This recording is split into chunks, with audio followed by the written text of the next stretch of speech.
सभी विद्यार्थियों का स्वागत है। आज हम बात करेंगे फ्रैक्शन की, मतलब भिन्न की।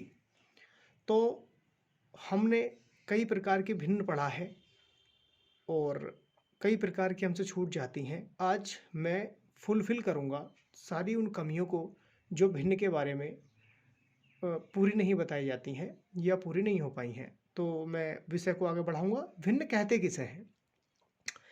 किसी भी जो संख्या है या कोई भी आपका जो संख्या है उसको बराबर भागों में बांटना ही भिन्न कहलाता है। यानी कि अंश बटे हर के रूप में लिखी हुई या एक्स बटे वाई या वाई पी अपॉन क्यू के फॉर्म में लिखा हुआ जो कोई नंबर है उसको हम भिन्न कहते हैं। क्योंकि यहाँ पर हम उसका फ्रैक्शन कर रहे होते हैं, अर्थात उसको बांट रहे होते हैं। जो हर होता है जिसको हम डिनोमिनेटर कहते हैं वो पार्टीशन करता है अंश का।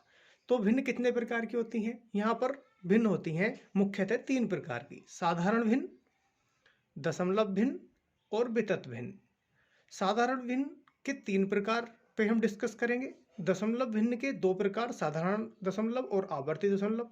आवर्ती दशमलव में भी दो प्रकार की भिन्न है, एक तो शुद्ध आवर्ती दशमलव और एक अशुद्ध आवर्ती दशमलव। वितत भिन्न के बारे में, वितत भिन्न एक अपने अलग ही प्रकार की है, उस पर हम डिस्कस करेंगे। चलिए शुरू करते हैं। तो साधारण भिन्न किसे कहते हैं? तो x बटे वाई की फॉर्म में या p अपॉन क्यू की फॉर्म में लिखी हुई कोई भी भिन्न साधारण भिन्न कब कहलाएगी? कि जब उसका अंश बड़ा होगा हर से। यहाँ पर x का मतलब अंश बड़ा होगा हर से। जब x बड़ा है y से तो वह भिन्न साधारण भिन्न कहलाएगी। ठीक है। और कंडीशन क्या है?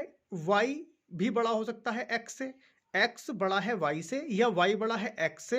दोनों बराबर नहीं होने चाहिए, यानी कि x और y दोनों बराबर नहीं होने चाहिए, तो वो साधारण भिन्न हो जाएगी।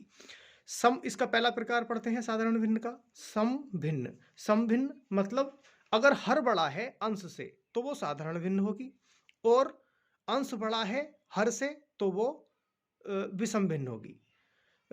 फिर से एक बार देखें। सम भिन्न यानी कि y बड़ा है x से। y क्या था? y था हर। यानी हर यदि बड़ा है अंश से, तो हर यदि बड़ा है तो सम भिन्न हो गई, और अंश यदि बड़ा है तो विषम भिन्न हो गई। यहाँ पर देखो आप, x बड़ा है और यहाँ पर y बड़ा है।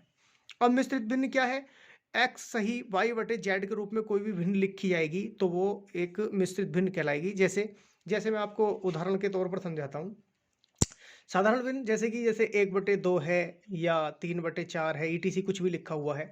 सम भिन्न में क्या होगा? हर बड़ा होगा। जैसे हमारा लिखा हुआ है 1/2 या 3/7, ईटीसी कुछ भी इस तरह से लिखा हुआ है। विषम भिन्न में क्या होगा? विषम भिन्न में अंश बड़ा हो जाएगा। जैसे हमारा इसको हम पलट दें, 2y1 कर दें या 7y3 कर दें, तो ये क्या बन गया? विषम भिन्न। मिश्रित भिन्न में क्या है? मिश्रित भिन्न में होता है जैसे 1 सही 1/2, 3 सही 4/5, ईटीसी। इस तरह के जो भिन्न होंगे वो मिश्रित भिन्न होंगी। अगले भिन्न है दशमलव भिन्न। दशमलव भिन्न क्या है? कि जिसके अंश में दशमलव लगा हो। मैं अंश में दशमलव इसलिए कह रहा हूं क्योंकि अंश और हर दोनों में अगर दशमलव होगा तो वो वितत भिन्न हो जाएगी। तो ऐसी भिन्न जिसके अंश व हर दोनों में दशमलव होता है वो वितत भिन्न कहलाती है। लेकिन हम पढ़ रहे हैं दशमलव भिन्न, और दशमलव भिन्न में हम पढ़ रहे हैं साधारण दशमलव। तो दशमलव भिन्न में हम क्या जाना? दशमलव भिन्न में हमने जाना कि जिसके अंश में दशमलव लगा हुआ हो। और दशमलव भिन्न दो प्रकार की है। कौन कौन सी? साधारण दशमलव और आवर्ती दशमलव। तो साधारण दशमलव में क्या है? x दशमलव के बाद y से पूर्णतः विभाजित हो जाता है। जैसे माना लिखा हुआ है, जैसे हम लिखते हैं कि माना 5/2 लिखा हुआ है, तो यहाँ 2 से जब हम 5 को डिवाइड करेंगे तो 2.5 आएगा। तो 2.5 यानी कि दशमलव के बाद जो अंश है वो दशमलव के बाद पूर्णतः कट गया। तो दशमलव के बाद जब अंश पूर्णतः कट गया तो वो हो गया साधारण दशमलव भिन्न। साधारण दशमलव भिन्न में जो अंश होता है वो दशमलव के बाद हर से पूर्णतः कट जाता है। आवर्ती दशमलव में क्या है? आवर्ती दशमलव में अंश हर से दशमलव के बाद पूर्णतः नहीं कटता। जैसे माना लिखा हुआ है 5/7, तो यहाँ पर आप डिवाइड करते रहेंगे। जैसे 7 से डिवाइड करेंगे 5 को तो पॉइंट लगाया 0, 7 7 जा 49, इस तरह से फिर 1 आ गया, पॉइंट लगा हुआ है 0, फिर 7 1 जा 7 हो गया, फिर 3 आ गया, इस तरह से आता चला जाएगा। यानी कि दशमलव के बाद पूर्णतः नहीं कटेगा। अंश दशमलव के बाद यदि पूर्णतः ना कटे तो आवर्ती दशमलव। अब आवर्ती भिन्न भी दो प्रकार की होती है। आवर्ती दशमलव भिन्न भी, एक तो शुद्ध आवर्ती और एक अशुद्ध आवर्ती। शुद्ध आवर्ती क्या?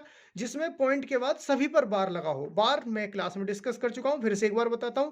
जैसे माना ये लिखा हुआ है कि 5 5.11111, तो इसकी पुनरावृत्ति से बचने के लिए हम 5.1 के ऊपर वार लगा देते हैं, या कोई भी चीज बार बार रिपीट हो रही है तो उससे बचने के लिए हम बार लगा देते हैं, नंबर के ऊपर जो बार हम लगा देते हैं। जैसे कि यहाँ पे 123 का मतलब क्या है, 123 का मतलब है कि 5.123 सॉरी 123 123 123 123 इसी तरह ज्यादा चला जाएगा, यानी कि 123 की क्या हो रही है, पुनरावृत्ति हो रही है, रिपीटेशन हो रहा है, इसलिए हम 123 के ऊपर वार लगा देंगे। इसका मतलब यह है कि 123 की पुनरावृत्ति हो रही है। तो इस प्रकार की यदि कोई भिन्न है तो उसको शुद्ध आवर्ती भिन्न कहते हैं। अब यदि दशमलव के बाद सभी पर वार लगा हुआ नहीं है, जैसे कि आप यहां पर देख पा रहे हैं कि 1.432 केवल 2 के ऊपर वार है, यानी कि 2 की पुनरावृत्ति हो रही है, इसका मतलब हो गया 1.432222222, तो इसे बहुत दूर तक ना लिखकर हम क्या करेंगे, 2 के ऊपर वार लगा दिया, 2 के ऊपर वार लगा दिया, तो इस प्रकार की भिन्न क्या हो गई, शुद्ध आवृत्ति। यानी कि आवर्ती दशमलव भिन्न दो प्रकार की हो गई, तो शुद्ध आवर्ती और एक अशुद्ध आवर्ती। शुद्ध आवर्ती क्या, शुद्ध आवर्ती वो जिसमें दशमलव के बाद सभी संख्याओं पर बार लगा हुआ हो, और अशुद्ध आवृत्ति वो जिसमें सब पर बार लगा हुआ नहीं हो। तो यहाँ पर हमने साधारण भिन्न, दशमलव भिन्न, वितत भिन्न, सम भिन्न, विषम भिन्न और मिश्रित भिन्न, साधारण दशमलव, आवृत्ति दशमलव, शुद्ध आवृत्ति, अशुद्ध आवृत्ति, इन सब भिन्नों के बारे में जाना। इसके अलावा कोई भी भिन्न बचती नहीं है। फिर भी यदि भिन्न से संबंधित आपका कोई प्रश्न हो तो आप उसको, मुझे आपकी प्रतिक्रिया और आपके प्रश्न का इंतजार रहेगा। बहुत बहुत धन्यवाद।